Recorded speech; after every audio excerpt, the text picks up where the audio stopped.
സിംബാബ്വെക്കെതിരായ ടി20 പരമ്പരയിലെ മൂന്നാം മത്സരത്തിൽ ഇന്ത്യക്ക് വിജയം. 23 റൺസിനാണ് ഇന്ത്യ സിംബാബ്വെയെ പരാജയപ്പെടുത്തിയത്. ടോസ് നേടിയ ഇന്ത്യ ബാറ്റിംഗ് തിരഞ്ഞെടുക്കുകയായിരുന്നു.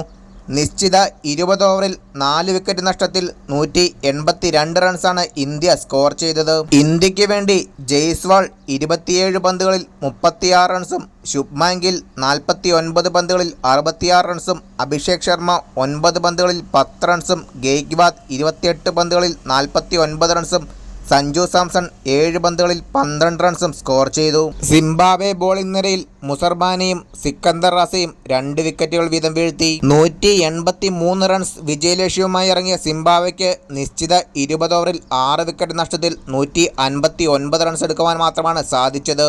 സിംബാബ്വെ ബാറ്റിംഗ് നിരയിൽ മറുമാണി 10 പന്തുകളിൽ 13 റൺസും മയേസ് 49 പന്തുകളിൽ 65 റൺസും സിക്കന്ദർ റാസ 16 പന്തുകളിൽ 15 റൺസും മദാന്തെ 26 പന്തുകളിൽ 37 റൺസും മസകഡസ 10 പന്തുകളിൽ 18 റൺസും സ്കോർ ചെയ്തു. ഇന്ത്യൻ ബോളിംഗ് നിരയിൽ വാഷിംഗ്ടൺ സുന്ദർ 3 വിക്കറ്റും ആവേശ് ഖാൻ 2 വിക്കറ്റും ഖലീൽ അഹമ്മദ് 1 വിക്കറ്റ് സ്വന്തമാക്കി. 4 ഓവറിൽ 15 റൺസ് മാത്രം വിട്ടുകൊടുത്ത് 3 വിക്കറ്റ് സ്വന്തമാക്കിയ വാഷിംഗ്ടൺ സുന്ദറാണ് പ്ലെയർ ഓഫ് ദ മാച്ച്.